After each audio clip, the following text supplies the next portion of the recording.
Hello student, आज की इस वीडियो में हम युगपत समीकरणों को हल करेंगे दोनों विधियों से। कौन कौन सी? प्रतिस्थापन विधि और विलोपन विधि।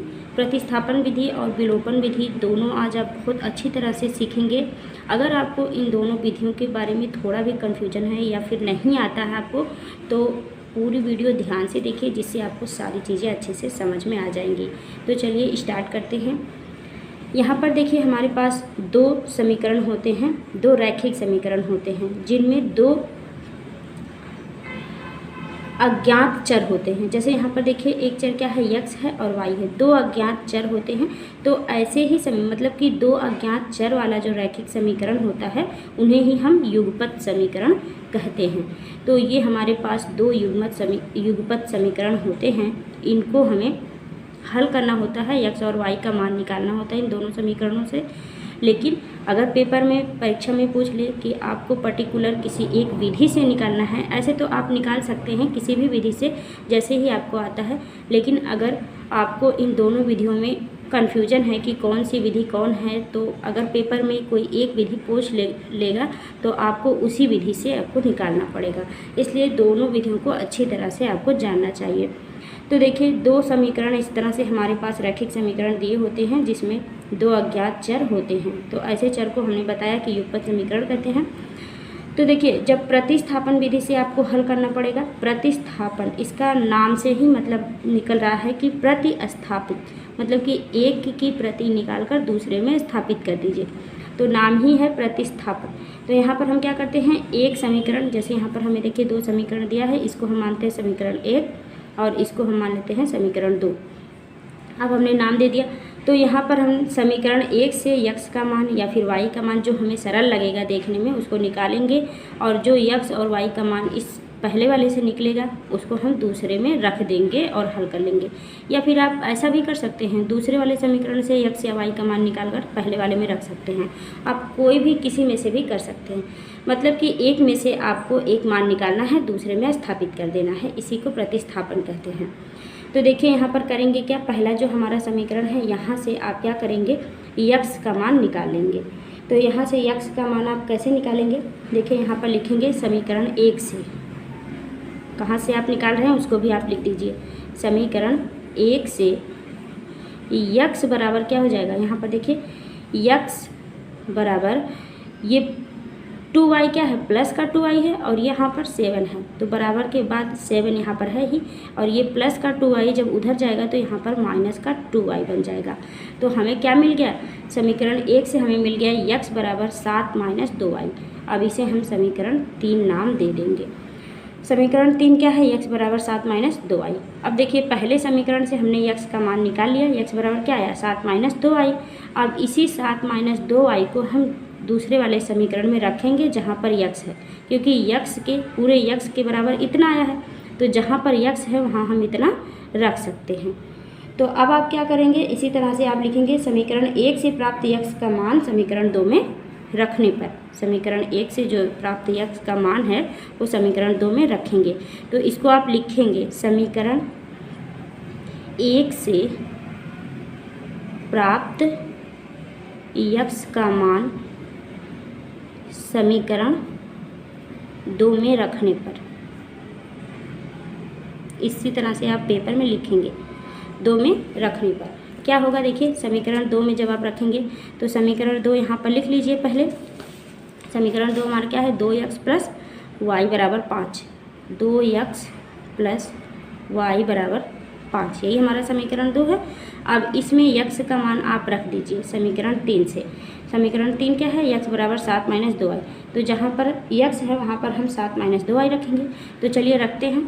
यहाँ पर देखिए 2 है और यक्स और 2 में क्या है, गुणे का संबंध है, तो यक्स की जगह हम क्या रखेंगे, 7 माइनस 2y, क्योंकि यहाँ पर देखिए यक्स बराबर क्या मिला है, 7 माइनस 2y, तो हम यहाँ पर रख देंगे 7 माइनस 2y, और जैसे यहाँ पर है जो वैसे ही रख देंगे। प्लस y है तो प्लस y लिख देंगे, बराबर का 5 है। तो देखिए, हमने यही स्थापित कर दिया, यक्स का मान जो पहले से निकाला था पहले वाले समीकरण में से, उस दूसरे वाले समीकरण में उस मान को हमने स्थापित कर दिया। तो यही स्थापित करना ही प्रतिस्थापन कहलाता है। अब हमारा समीकरण बनकर तैयार हो गया है और यहीं से हमें y का मान निकाल लेना है। तो चलिए y का मान निकालिए, इसको गुणा करिए, 2 का अंदर गुणा करेंगे तो 2 सत्ते यहाँ पर हो जाएगा 14, 2 सत्ते 14 हो गया। और फिर 2y में आप इसको गुणा करेंगे तो 2 दूना, यहाँ माइनस है माइनस लगा दे दिए, 2 दूना 4y हो जाएगा। और फिर प्लस का हमारा क्या है y है, तो प्लस का y रख दीजिए और बराबर 5 है, तो ऐसे ही बराबर 5 रख दीजिए। उसके बाद क्या करेंगे, अब आप यहाँ पर एक ही चर मिल गया है, अब इसको हम जोड़ घटा सकते हैं। तो देखिए -4y है, यहाँ पर प्लस का y है, 1y है और यहाँ पर 4y है। 4y में से 1y जाएगा तो कितना y बचेगा, 3y। तो यहाँ पर 14 है और 4y में से 1y चला गया तो 3y बच गया। यहाँ पर हम माइनस लगाएंगे क्योंकि 4y बड़ा है और 1y छोटा है, इसलिए यहाँ पर माइनस लगाएंगे। तो बराबर का यहाँ पर हो गया 5, मतलब कि हमारा आ गया 14 - 3y बराबर 5 आ गया। अब देखिए यहाँ से 14 को हम उधर भेजेंगे तो यहाँ पर हो जाएगा 3y बराबर 5 यहाँ पर है और ये 14 उधर जाएगा तो यहाँ पर आकर के माइनस का 14 बन जाएगा। यहाँ पर प्लस है, इधर आगे माइनस बन जाएगा।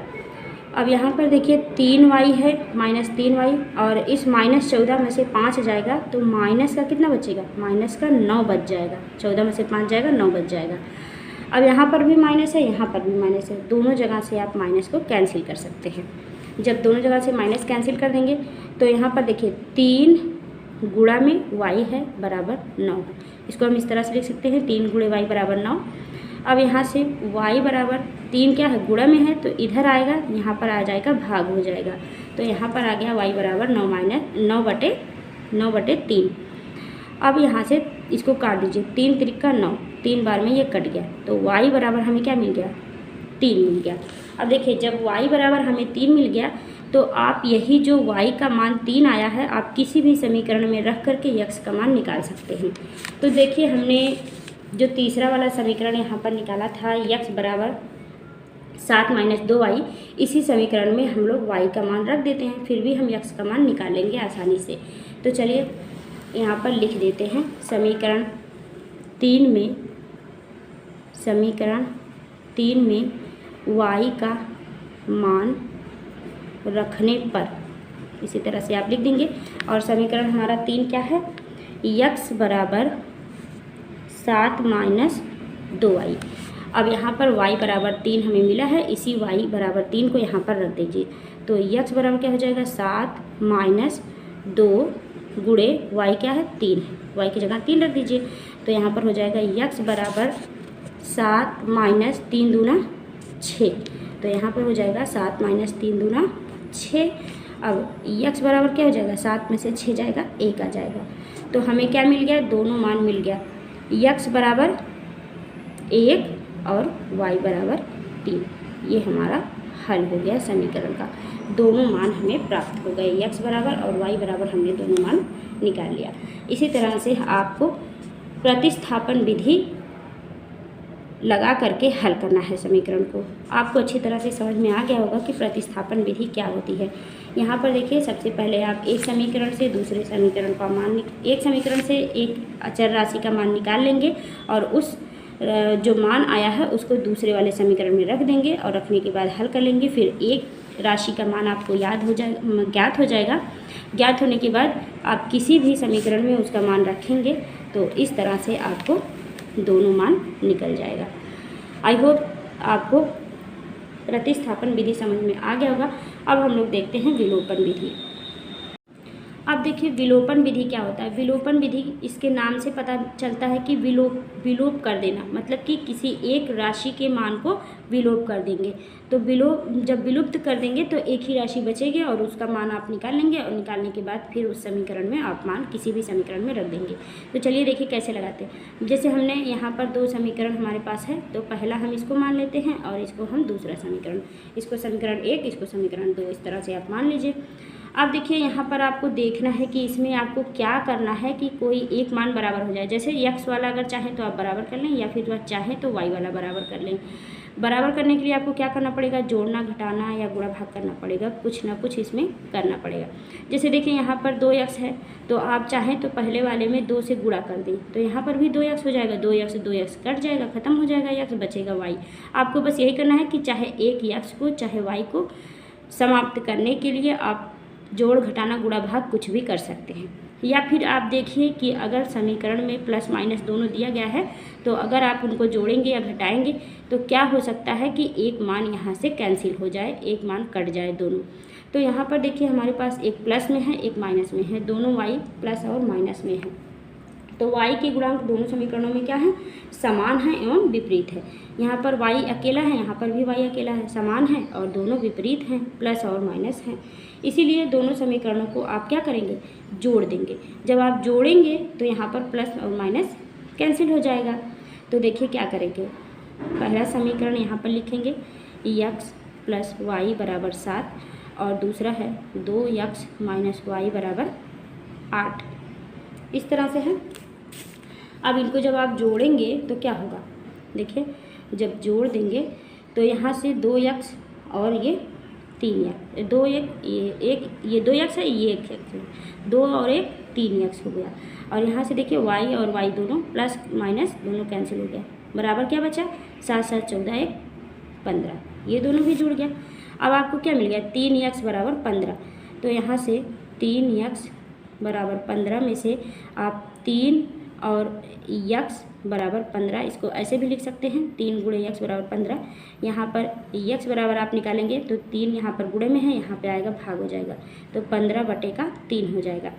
इसको भाग करेंगे 3 5 15, 5 बार जाएगा और x का मान हमें 5 मिल जाएगा। देखिए x का मान हमें 5 मिल गया। अब इसी x के मान को आप किसी भी समीकरण में रख करके दूसरा मान निकाल लीजिए।